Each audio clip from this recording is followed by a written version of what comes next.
All right, hello. Today we have a very special episode because it's actually our first guest. So, welcome, Julie.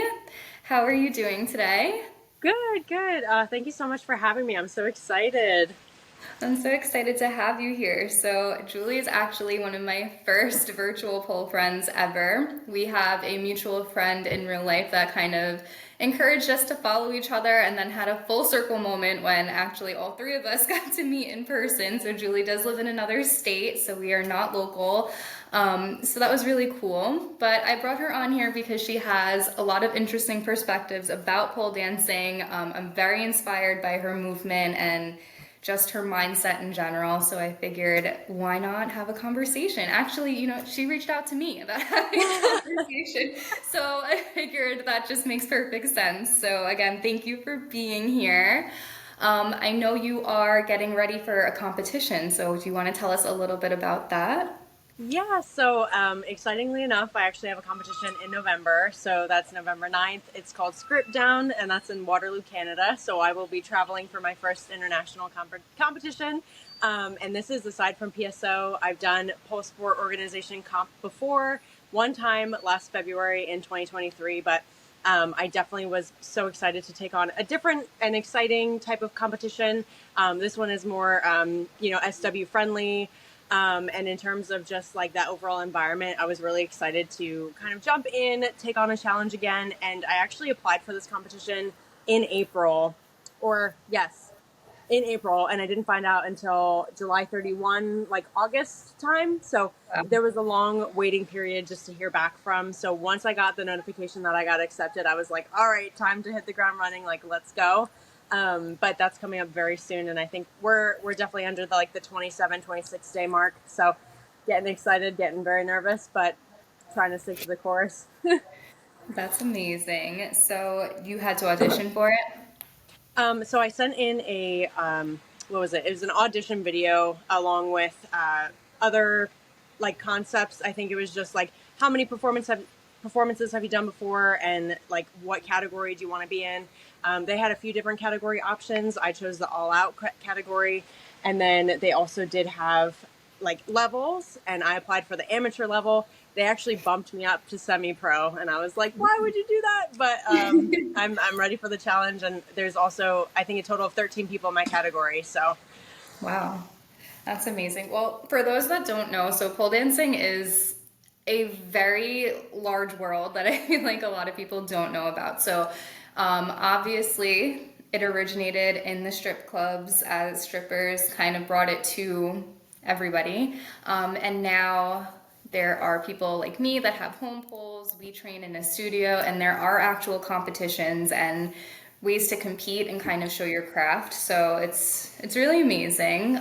So you have done one before. I've never done an in-person competition, only a virtual one, which it's there's not really that much to it. You basically record your felt like a regular session. Like I kind of just recorded myself like I normally would and sent it in. It's kind of cool because you got to watch everybody else's performance like on a live stream, but other than that, it is what it is. But you've done an in-person one before, and it was for PSO, so that's for Pole Sport Organization. So can you tell us a little bit about your experience with that? yeah, I'm trying to think. Well, so since that was over a year ago, I definitely had taken a lot of advice from people around me in terms of my pole studio. So everyone that I knew was competing in this competition in Cary, North Carolina, because that was the most local competition to us. So I was like, okay, I'll give it a try. Like, I think I'm ready. And I had used the fall showcase that we have annually just to kind of run the piece by, all the audience members and things like that, kind of a test run before actually taking it to competition. But I did what category was it?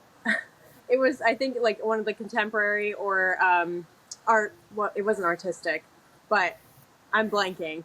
Anyways, it was very,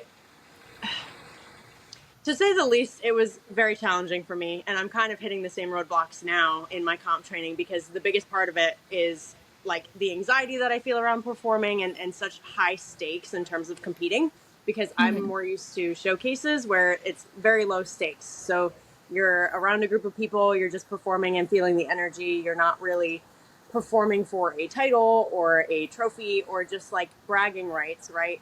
And I feel like people tend to push themselves a little bit harder for competitions because there's a little bit more at stake. You're spending a little bit more money to prepare, and for traveling, et cetera, et cetera. So different aspects of training, but I feel like I'm kind of at the same point where I was leading up to, getting into that panic mode a month before. So I feel like it's kind of the same course that I've taken from the past competition to now, if that makes sense. No, for sure. What are the roadblocks you feel like you're hitting? What's going Yeah. on? Yeah. So this is like a full on therapy session. This is so good. Yeah. So especially like even today, I've just been so tired. Like I recently went to the doctors, got blood work done. I have been taking iron supplements, B12 supplements. I was feeling just like so tired in my day to day. And I thought that was just like, because I'm an active human, I train often. I was just like, oh, this is normal for me. Found out I was low, started taking vitamins, and then comp training started increasing. I'm sorry, what was the question again? It's okay. Oh, well, how's the competition Wait, I going? do this all the time. Oh, yeah. Yeah, but just like what challenges you feel like you're facing with the comp training, like what's coming up for you?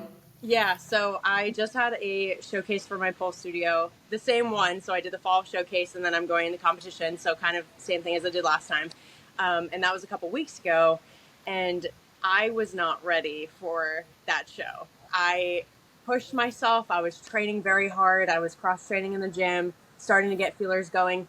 I put very hard tricks in my routine, very, very hard ones, and I was trying to be delusional and like going with it. So I was like, okay, it'll be fine. Like I can work my way up to this and just see what works. And everything that could have went wrong in that routine went wrong. The only thing that didn't was my favorite trick now, my bird of paradise, which I was able to get after like 2-3 years of training it. So got that move. Everything else hit the fan. Couldn't even really finish my routine to the fullest. Like I felt like the adrenaline kind of took over, and I mentally gave up in that moment. I wasn't having fun. I was like, all right, get me off of this stage. I don't want people looking at me anymore. Like I admit defeat. And before that, I was having so much fun with training, and I was really like having a different experience than I had the last time because I was trying to take less, put less pressure on myself just to compete and compare myself to everybody else around me. But that showcase was definitely eye opening. So what I've been doing in the couple practices after that, I've just been changing everything and working from like the ground up to kind of restructure the piece, change things that aren't working, go back in, try to fix them around and make them a little bit easier, a little bit more doable for me. So that's where I'm kind of at. And I thought my piece was finished. So I feel like I'm starting again, and I feel like I should be further along in the process. And that's where my mental is just like, but Yeah. And for anybody that doesn't perform or like really understand, like November's soon, like so to have to readjust a routine so close to when you have to perform it, it's pretty nerve-wracking because you are, especially in a competition where there's nerves and so many different factors, especially with pole dancing. So not only are you performing a routine in front of many people that you don't know and you are competing, so you're trying to perform your best, but there are so many, like you don't know how fast that pole is spinning, you don't know the grip on the pole, like all of those factors that like when you have a studio or a home pole, like you know what you're getting yourself into, and you don't when you're up on that stage. And it's really hard, so I can only imagine kind of what you're going through. But I am positive that you can make it happen. So I wanted to talk a little bit about, so you had mentioned like not wanting to compare yourself to others and like the pressure of competing. Why do you compete? Like, what do you think draws you to competition? that is such a good question. I actually stepped away from competing for a very long time. If you think about, the timeline of how often I see other people competing, since my last competition was February 2023, and we're now in November 2024. That's a whole grace period that I Yeah. took just to work on my skills and just kind of find my flow and find my voice. And as far as being a dancer goes, like there's so many different directions you can take your style of pole. And so I just really wanted to like flourish and find what suited me. And it turns out I'm still very fluid in picking what I like. It just depends on my mood. It depends on the song, like for how I dance to something and like how the tricks that I do integrate into the piece. So it's like a whole different, I don't know, system. But I just feel like, gosh, why am I blanking again?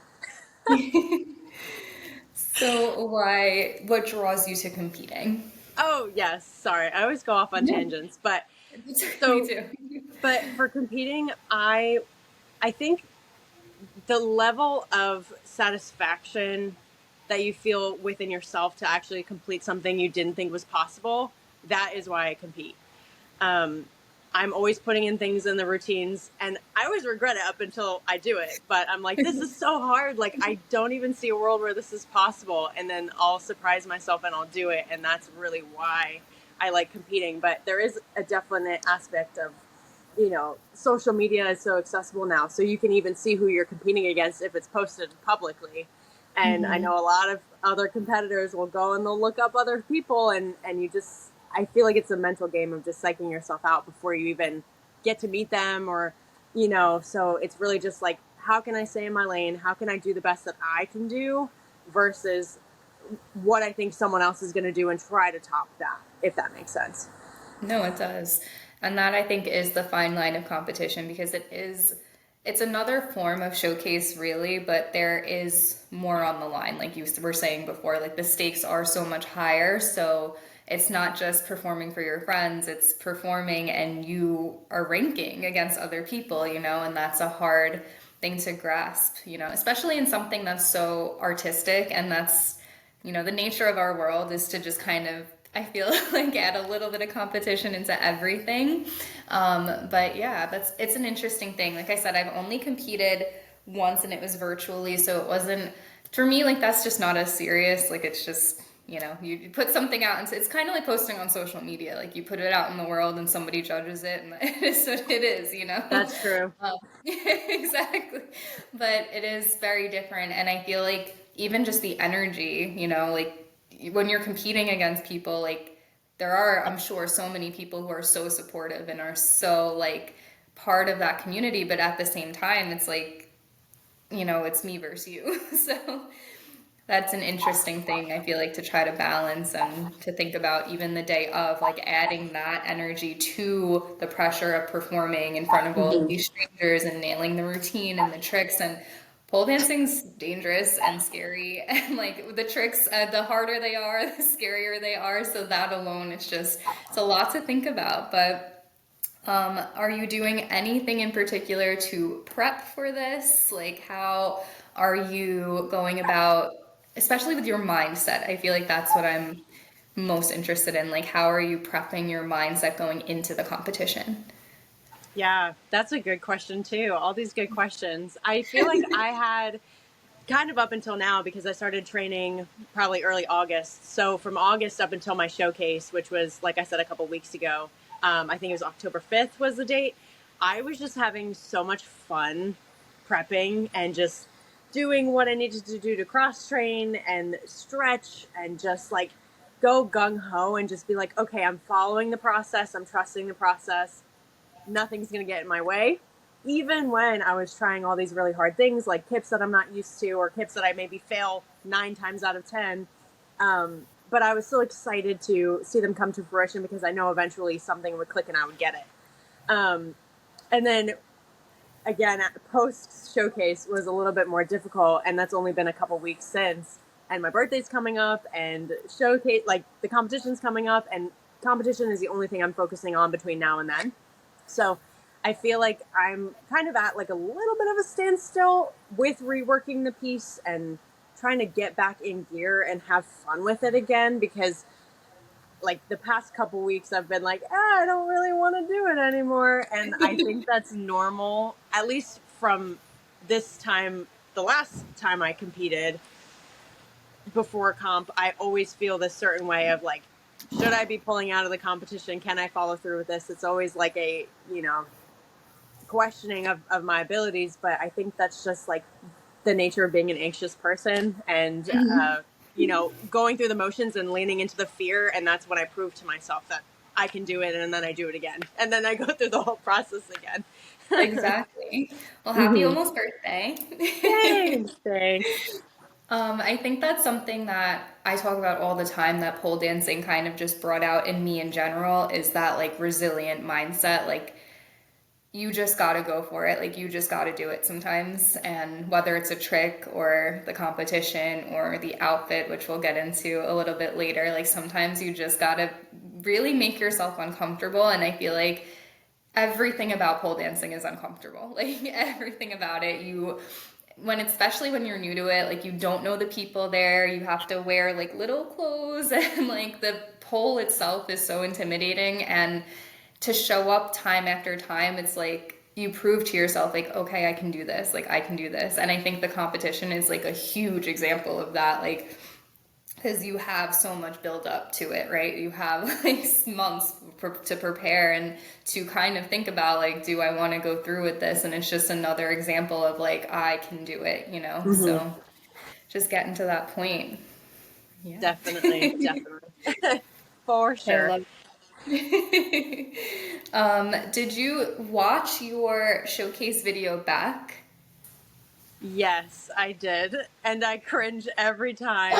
And no, that's, I was curious.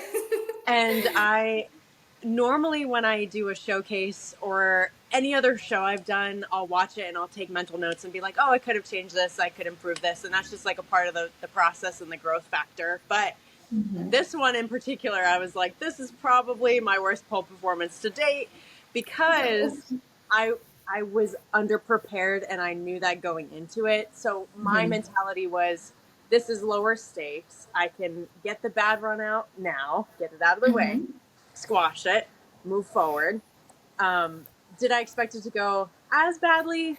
Eh, but to the untrained eye, maybe people thought I did a little bit better. I had some compliments, afterwards, but for me, I was very hard on myself, and I just had a conversation with my one of my instructors, Taylor, today in my private, and she was like, "Just block it out, forget it Mhm. happened, like don't even acknowledge it anymore because I think it's hurting me more than it's helping me Yeah. at this point in time." Absolutely.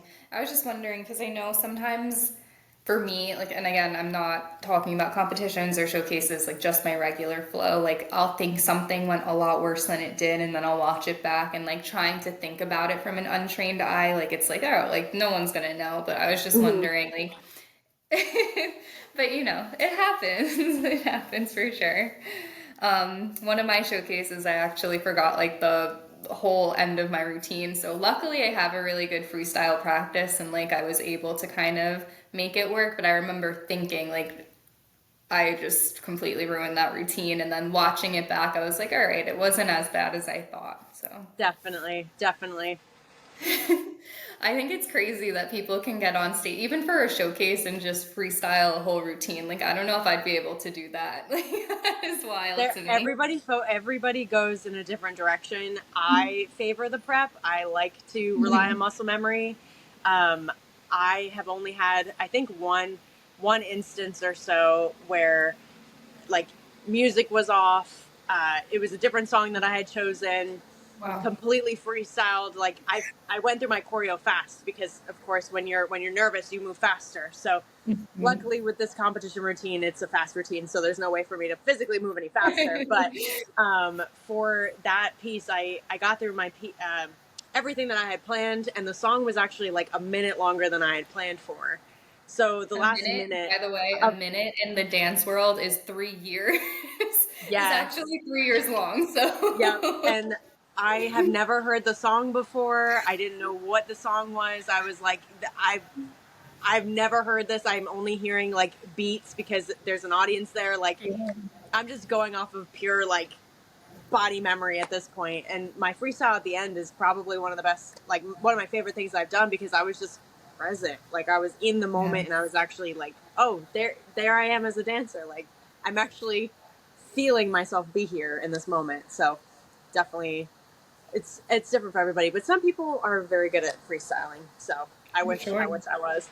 Do you freestyle at all, like even in your home practice?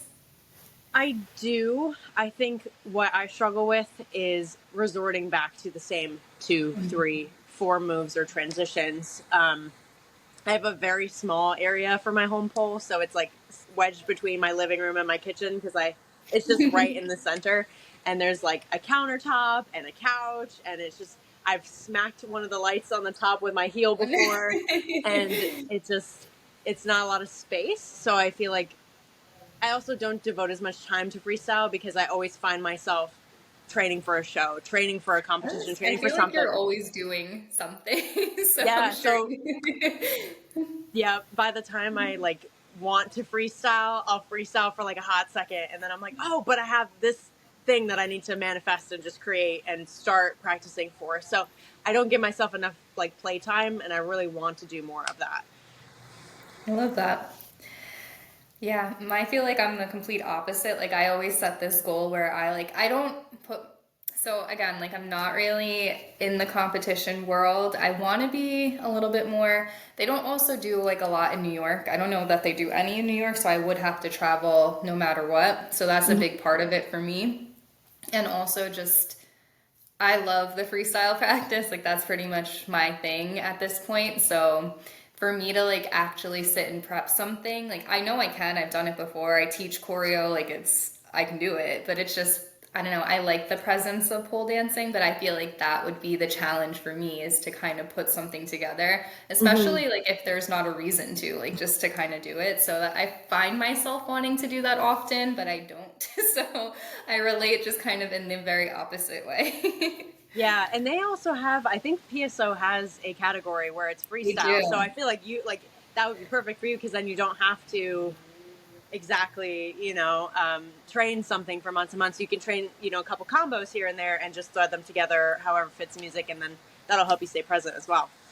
Yeah, I've always been interested in that category. Like, how fun is that to just kind of like freestyle on stage and like that be the expectation, you know? Like, what can you create in the moment? Hmm.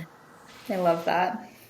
Another thing that we have talked about kind of in depth recently is the infamous Instagram shadow ban. So, are you currently shadow banned?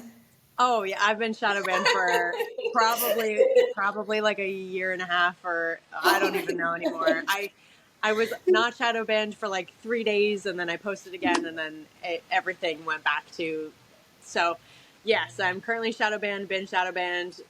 Probably not getting unshadow banned anytime soon. Love it. We love to hear it. So, a shadow ban is basically when Instagram won't show your content to anybody that doesn't follow you, making it absolutely impossible for you to grow your following, which really sucks, especially for our industry because it's such a creative world. And I feel like that's the piece that people don't really understand. And the reason that we get shadow banned is because usually because of what we're wearing or what we're not wearing. But at the end of the day, the expression and the meaning behind why we're doing that, first of all, you have to wear little clothes to be able to stick on this pole. So it's not like, I feel like people that are not in this industry think it's like an intention thing or just have very negative perception, especially because of where the sport, the practice came from and originated. But it goes so far beyond that. And also, it's just, for me, it's just another part of the expression. Like, not only am I flowing to the music and creating something from the music, but I can also, like, control, like, what I'm wearing at the same time. And I feel like the inability to like be able to fully show the full picture is completely unfair, to be Hmm. honest. Yeah, no, I 100% agree. And I think there were a couple of dancers that were even like, hey, let's fundraise and create a platform outside of Instagram where dancers can actually do their thing and it be like a warm, welcoming environment and like you wouldn't be as monitored. I did, and especially when it comes to clothing, like, I just think that society as a whole is more closed minded to what they're used to seeing, or even just like women taking control of their bodies and feeling Yeah. sexy and also feeling like, I mean, not for nothing. I mean, like you said, pole originates from stripper culture. So like they were the first ones to do it, and they also look very cute in all of their outfits, and we I give do. props to them for the way, because we take a lot from them. So I just, I wish that there was more like inclusion and acceptance, and that's, I think, where the pole like hobbyist world can also help in that sort of sense, because we can try to not make it more mainstream, but also just like start these conversations of the inclusion, and like this is why we're accepting, and like what we're doing. Like there's just so many tiers to it that people don't think of, and they're just like, oh, I'm not used to seeing that part of a woman's body or her being comfortable with herself. I don't want to see it. I do understand the community guidelines standpoint though, for like children on the app, whatever, Yeah. whatever. But I do think that like Instagram could probably go to more lengths to either a regulate the age that you're seeing something, or Mhm. I don't know, just make it a different thing, because it's not like we don't see billboards of people in their underwear every day. Like it doesn't make any sense to me. But like when women want to change the narrative and like own their bodies, it's a problem. So And that is my biggest thing with it is that I feel like, and this is something I actually argued to Instagram themselves, like you yep. can't make it okay for some people and in some instances and not in others. Like why can I go on Instagram and see like people in a thong bikini and that's fine, right? But Mm-hmm. if I'm on a pole in a thong bikini, the narrative it's a different story, Yep. and I think that's part of the problem. And like you said, I think it goes beyond just what we're wearing. It's also about women taking ownership of their body and ownership of what we're doing with our body, and it shouldn't be so wrong. Like I feel like Mm-hmm. we're constantly like dealing with not only like our own struggles with it, because again it is a very intimidating thing and you have to build that mindset to finally be able to do it and to wear these Yep. things and to build the body confidence and like the self-love really is what it is. And then you try to put your art out there and it's like, all right, well, you're in jail now. So I think it's really kind of shitty, to be Mm-hmm. honest, and I feel like it's kind of unnecessary. um but at the same time, it's just like, what do you do? Like, you kind of have to either comply or just like deal with the shadow ban forever. So, Yep, yep. I'm going with option B, dealing with the shadow ban forever. I did try to. I tried at one point to like negate it and get rid of it, and I was very intentional on like reviewing what I had posted that was flagged, and I archived things. I was editing things, and then I would post something else, and then I would get shadow banned all over again, and then they would flag 6 more posts because they can only flag 6 posts at a time. mhm. So I did archive everything that they wanted for like a few days, even a couple weeks. It was like a long process because you can only, I think, like appeal that request Mhm. to remove it, like once every 24 hours, 48 hours, something like that. Yeah. So like you're doing this for a while, and then I think I lasted like 3 days, and then like I said, the next post went out, and then I was just instantly. So I was like, yeah, don't really feel like dealing with it, or even wanting to comply to that, because it's just not true to me or like what I'm trying to post or whatever. Um, and yeah, and I bought the Instagram like meta tick for a month just to see if it would help, because someone had told me that you get live access to a person who can chat with you, who can try to source why you're shadow banned. And so I was just, it was impossible to get help. First of all, I think it was like $14.99 for the month subscription. I wasn't talking to a real human being. It took like hours in a queue for them to respond to me. And then by the time they did respond, they just said, follow community guidelines. And I said, okay, I'm gonna remove the subscription now. You are absolutely zero help, and $14.99 wasted later. Um, it was a joke, and I was like trying to rationalize with this like AI robot or whoever I was talking to, and it was dumb. So I was like, all right, I give up. No, it is dumb to be honest. And I didn't, the community guideline, the one that I found, so I was shadow banned for a little bit. And I did choose to comply because my Instagram really has transformed into very educational content. Like, so for me, it is what it is at this point. But the community guideline is that you can't have your full butt out. Like that's the problem. And I just think it's so silly. Like it's a butt. Like I'm not like showing you anything that you have not seen before and that Hmm. anything that is offensive at the end of the day. Like, I don't know. It's actually kind of insane. So that is the shadow ban, unfortunately. But going back to like dealing with the mindset of even getting to the point of being shadow banned, because I feel like the build up to even be able to wear something that is so revealing takes a long time for a lot of pole dancers, and I feel like it takes a long time for a lot of people to just start, period. Like there are so many people that I talk to that are like, it's so cool what you do, like I wish I Hmm. could do that, and I'm like, all right, well come do it, and they're like, no, no, no, I couldn't do it, and it's like you can. So that is a struggle in itself. And then we had an interesting conversation about how even though like we personally never thought that it was a huge deal, we still don't, obviously, it was the perception of other people and how they would perceive us as humans. And I think that is a very interesting topic to explore as well. Hmm. Yeah, I mean, gosh, you could go on for hours and hours about that. I think it's kind of overwhelming too because, like, I had gone from wearing biker shorts to class every day. Biker short, like, I'm literally wearing long biker shorts right now. They're like up to my knees.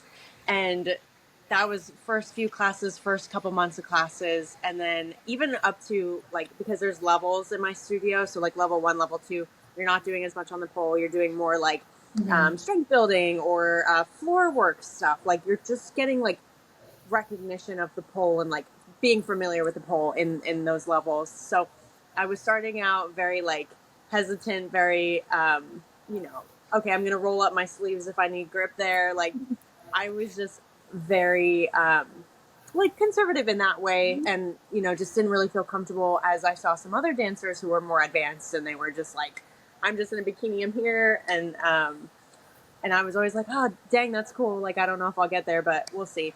And then as I crept up to like level three, level four, you need a lot more skin on the pole for doing a lot more scary things. You're inverting, you're doing leg hangs, you're doing Supermans, which are like right in between your thighs, Literally. and like pretty high up there. And then I Hmm. just think a lot of times the more grip, the better. So, you need a lot of that skin contact.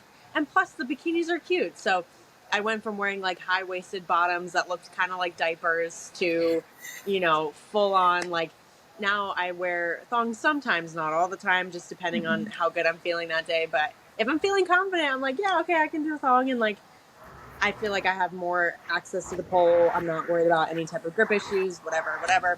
And then I also feel good. And I know my studio has like, I think a bit of a restriction on full thongs, if I'm not mistaken. So I'm not really supposed to be wearing a ton of thongs, but I do on occasion from time to time, and no one says anything. But and more so in terms of like Instagram posting, I always feel like slightly like, oh my god, how are people going to react to this? But I've done it so many times that it's like it should just be what it is. So, eh. Yeah. Have you ever had a negative reaction on Instagram? Ooh, that's a good question. I don't think so as much. Like I know a lot of people that let me turn up my brightness here. I think I'm losing some light. But I know a lot of people that I've seen on social media like will get some intense comments. I personally have not had to deal with a lot of that. It was more so like comments people would make to each other in person about it. And then Hmm. I would hear back about it and be like, okay, well, whatever. But I think I feel like, that's almost yeah, easier to receive that feedback than like see the comments lining up on Instagram. But normally, if there was anything like that, I just delete it or even block them because I don't take the time out of my day to respond to those things because I just feel like what's the point at the end of the day? They're just trying to get a reaction out of me. Like they're exactly. probably closed minded. I'm not going to spend a lifetime trying to educate them on why I've come to be where I'm at. I don't need to explain myself to a random person on the internet. Like you know, so. Yeah, exactly. I've only had like two or three comments, and it's just always from like a man, first of all, like, this isn't for you, so get off my page, one.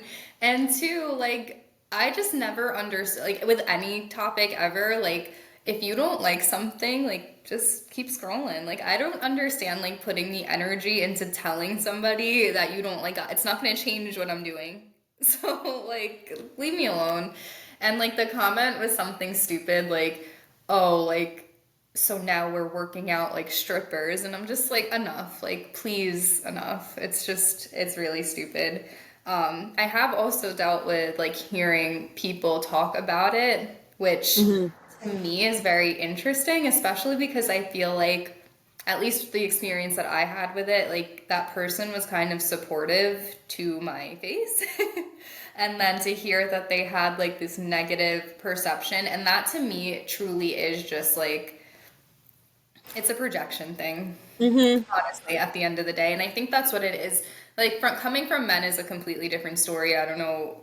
We could spend hours talking about that too, I'm sure. But when it's women to women, like, I really feel like it's just a projection. Like, it may be seeing something, a confident woman doing something that they enjoy and are not afraid to enjoy, and that kind of triggers something, because I feel like we do have to often walk on eggshells, and we have been conditioned in a way to kind of be small and to be Hmm. quiet and to not take up too much space. And I feel like to see Yes. somebody taking up space in such a provocative way, right? Whether it's provocative through the clothing or even provocative just emotion, like, Hmm. you're really drawing an emotion out with this practice. And I think that it's easy to look at that and kind of realize, like, even without realizing, I think it's a very subconscious thing, like, wow, like, I could be doing something that big too, and I'm choosing not to. So that's Yes. an interesting thought as well. 100%. I think I have a light out here. Let me see if I can turn it on. One second.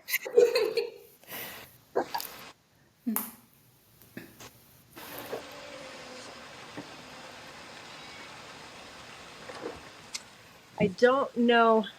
This apartment's still kind of new to me, so I might just move this party inside.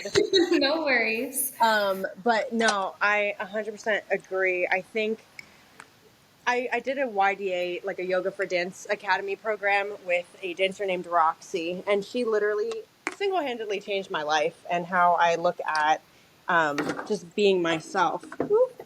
And like how I dance, and also not playing small. I also did a workshop in San Diego about also not playing small. So all these things, my biggest takeaway from the lessons that I learned with Roxy, and we were doing a lot of yoga, a lot of meditation, a lot of self work, a lot of stuff that was hard to digest, and also like do, the work that nobody wants to do on themselves. And Mm-hmm. we were learning about just how like anybody's reaction or interaction with you is all a projection from themselves about Mm-hmm. like what they like or dislike about themselves. So really at the end of the day, it's not about us. It's just about them 100%. Exactly. And I think that's made such a big difference in like how I interact with people, because now if I like feel someone's projecting a lot of stress or, uncomfort or frustration, I can give you a good example of this actually. But I am like, okay, that's a you thing, and it's gonna, upset me temporarily because you're taking it out on me, and I feel like I didn't necessarily do anything to deserve that. But in this last showcase that I did, there was actually someone who obviously I'm not going to name, but was creating issues, and I was kind of in the center of those issues and brought it to our instructor, made it an issue. Like a lot of it, I just felt like I didn't know what was going on because there were conversations that were had about me behind closed doors. So I was just lost the whole time. But she like quit a week before the show and was like, "I'm not doing this because Julie's doing X, Y, and Z. Julie got moved up to the front pole." Like all of these things, and I was like, I had shit happen like this to me in high school. This is a you problem. Like I am just here doing what I love. I'm in a group routine. This is fun for me. Like I was asked to go to the front because I know the routine. Like, I'm That's sorry. it. And she, yeah. And it was just like, I was just hearing different things. And then apparently there was like another time in practice where she was saying like how my legs were too long and how this and that. And I was like, you think that this isn't going to get back to me, but it will. So I'm just, obviously it hurt just to like hear that those things were happening. But at the same time, I'm like, that's not about me. Like, that's about you being uncomfortable in whatever's going on with you. So like, I hope she's able to figure that out. But, um, it really just is about projections at the end of the day, even when it comes to social media. Like, Exactly. it's not about anything else, really. 100%.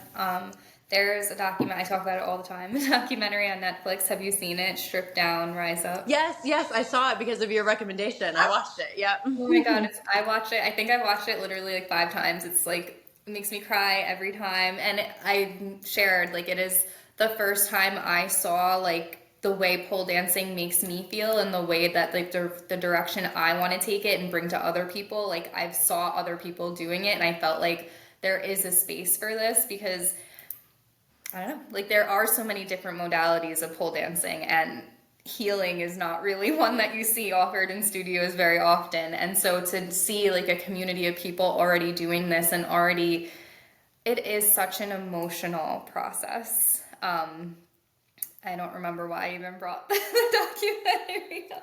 Oh, because one of the girls, like one of the main girls that, they're interviewing throughout the documentary, she unfortunately for a little bit, I say unfortunately because eventually she didn't enjoy the process, but she had to do porn for a little bit to kind of pay for college, and she moved to a different state and whatever. And something that stuck out to me so much in that documentary is that she got kicked out of her church because of it. And she Mm-hmm. had mentioned, like, I got kicked out because somebody saw me do it, but they weren't in trouble for watching it. I was in trouble for doing it. And I think it's kind of the same thing. Like you on the outside want to be able to take everything in and the way that you want to take it in and have the way however it brings you pleasure, but you also are demonizing the people that are doing it. And I think that that's something that we see happen, Mm-hmm. especially with pole, especially in the strip industry and with all of them. Like it's actually really sad the things that strippers have to go through and the way that they're treated, especially because you're the men, the people that are choosing to go there, Mm-hmm. and they're Mm-hmm. choosing to go there, and they're choosing to degrade the women that are there while they're there, and it's a really shitty cycle. And I hope that one day we are able to break it. And I also hope that one day the pole community is able to, the whole pole community, because I think it is very divided. Yes. So you have the hobbyists who are supportive of the strip industry, and then there are some who are not, and that's another thing I don't. There would be no pole. I say this all the time. There would be no pole for sport, for flow, for healing, for anything if there were no strippers. Like the first pole class was done in our lifetime. Like that's actually insane, and it was done by a stripper. Like Yeah. she was taking all the little baby strippers and showing them all these moves, and then she decided to make tapes, and that's literally how it started for everybody. Like, and so you can't be mad at the people and shame the people where this literally came from. Like this practice changed my life, Mm-hmm. and if there were no strippers we would not have it. So for me it's like, why would we even have that opinion of them? And Mm-hmm. at the end of the day, like we're not doing anything different. They get paid for it, that's their job. Like Yeah. I don't know like what's the difference. I'm not really sure. Yeah, I know when I started pole, like, of course, when you tell the random, hu- Hmm. the random human who is not exposed to the pole world, they're always like, "Oh, pole, like stripping, like," Hmm. they automatically, because there's not a lot of industry awareness right now, which is totally fine. Like that's why again we're here to like educate people. But I was even like one of those people that would say, "Oh no, I'm not a stripper. Like I'm not," and just being educated on that, like what just from like I feel like we're almost brainwashed. Like that's like the initial response, and I'm Hmm. like, why would I ever say that in the past? Like they are literally why we are where we are. They're responsible for the entirety of the whole pole aesthetic. Like they have created everything and they get so like smashed on. And I'll see people make comments here and there and I'm like, this is not what we stand for. Like we need to be helping that community because they do feel so divided from us right now. And so it just really is like a battle of two sides, unfortunately. But I hope that like someday in the future that they can feel like we're advocating for them, we're donating to the proper, like causes and things like that for representation and stripping and just like making it less of a like a villain in society. I hate that. It just makes me so mad.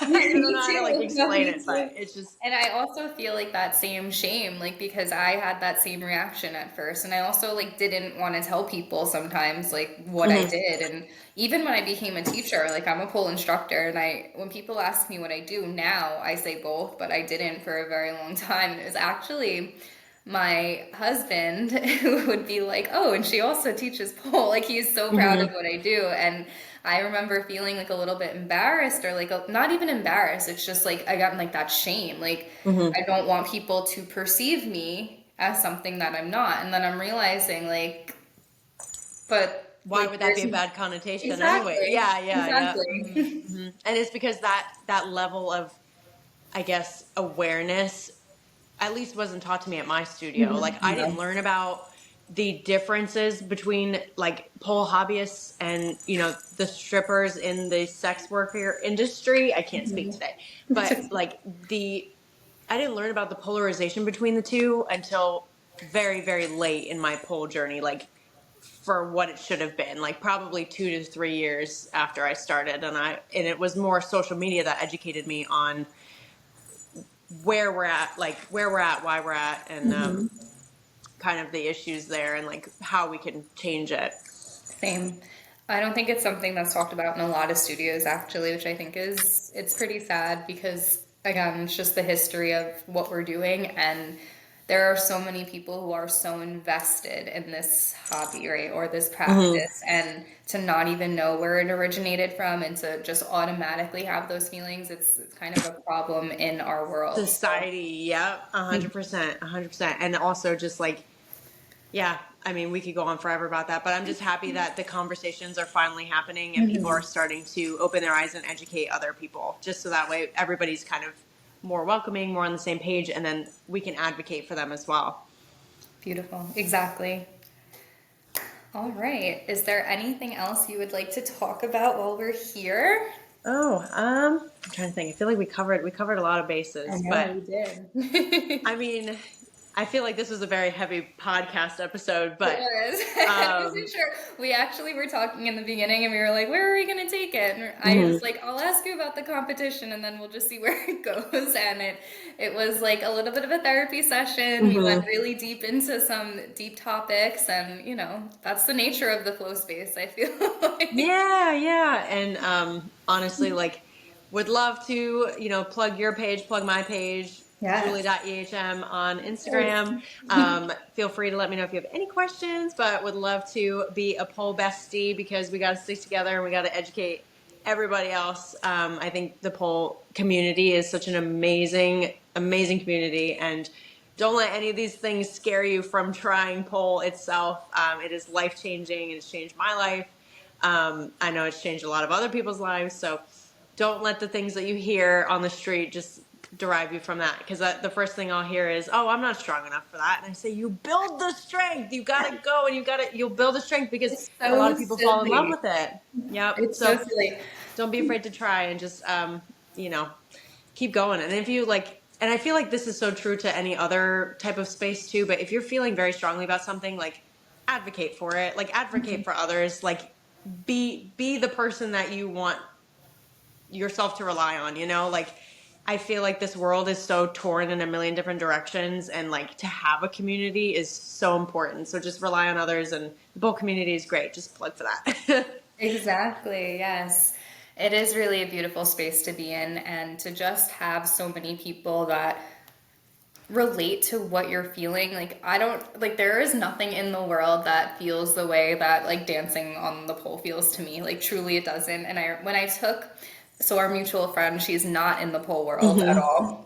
And I took her to a show, like a pole show, which was actually so beautiful and so inspiring, the things that happened on that stage. But one of the things that she has had said to me after is like, what I love the most is like just seeing like the smiles or like you can tell how much happiness this brings them. And it truly does. And it's not even just the actual physical act, but it's the community. It's I don't know, it's the self-love that comes from it. It's that Mm-hmm. resilient mindset that comes from it. Like it just completely changes the whole world around you. It changes how you carry yourself and it also changes how you see others. That's we've learned from this conversation. Like not only did it change my perspective on shippers, but it changed my perspective on like literally all people. Like Yep.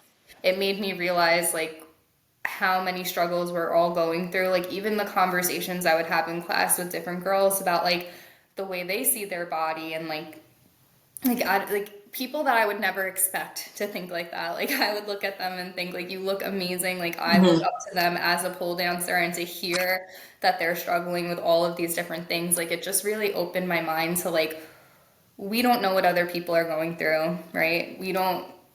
And so like you were saying, just to be a voice for everything that you believe in and just to be a little bit kinder and a little bit more open-minded. Like it's crazy that pole dancing kind of taught me all of that, but it really brought me closer to my soul as well. So Mm-hmm. if you are feeling called to it, please try. Please try because it's I don't know, there's nothing else like it. The embodiment, the empowerment, like I don't know, especially as women, the more I go on like the healing journey, I work with clients now on like just the healing. I have like my own little program. There are so many of us who have had our bodies taken from us at some point in so many different ways. And I feel like this is like the reclamation of that. Mm-hmm. Truly, like, this is my body, this is my practice, this is my expression. And I don't know, it's just such a prominent, like, prominent modality for all of that. So Mm-hmm. It really is. It's so beautiful too. It's amazing to see like just everybody going through that path for themselves and just like Paul was able to help them get there, you know, and you would never think a metal rod would do that for any of us, but no. here we are. So, you know, it's just like a big wide world. And I feel like a lot of us are very self-aware and it's definitely a lot of education on, you know, your own side too. So that's what social media is for. That's why I'm glad that even though the shadow band exists, I'm still able to find other dancers just from everyone sharing everything. And, Exactly. you know, we'll come full circle one day. Absolutely. And that is the also like something that Julie actually inspired me to do, and I will tell you to start doing. Like, if you love something that somebody's doing, share it on social media, post it to your story, send it to your friends. Like, not only does it help that person, but it just brings all of this out there because a lot of us are shadow fans. Hmm. And even if we're not, like, there are just so many people that will never be exposed to this world just because the algorithm doesn't they don't watch it, so it won't ever show up. So just share what you love about other people and what they're doing. And it's also just such a like a heartwarming thing to like look on someone's story and see yourself and be like, oh my God, like you Yeah. loved that as much as I did. Cause like obviously if I'm pushing content, like it means something to me. But I don't always know what it means to other people. So it's just another really beautiful thing. So Julie is just an all-around amazing person. She has a big heart and like it just shows like through your posts, through the way that you speak and your movement is beautiful and I'm just so happy that you were able to come on the show today and be here and have this conversation with me. Yeah, thank you so much for having me. You're like bringing tears to my eyes. I needed this. My soul needed this, so I really appreciate it and love catching up with you as always. But yeah, would love to maybe we'll do a series on something, or love tuning into your podcast. So excited to see what you do next. And thank you again so much for having me. Yes, I am sure you will be back on the show. Maybe we'll have you back on after the competition and we'll see how it went for you. Oh yeah, a little full Everyone circle. put the good energy into the universe. Julie is going to crush that show. We are going to hear only amazing things about that experience. I am so sure of it. No matter what happens, I think you'll make the most out of it and just get the most from it as well. It's a really great experience too. Yeah, I needed that. Oh, thank you. You are welcome. So one more time for our followers, let us know where to find you. Yep, my Instagram is julie.ehm. That's it. And that's my IG handle. I also have a TikTok, but I'm not super posty on there. I don't really love it. Instagram is my main hoe. So All right, Julie, thank you so much for being here again and for this amazing conversation. And we will see you next time. all right, sounds good. Bye. Bye.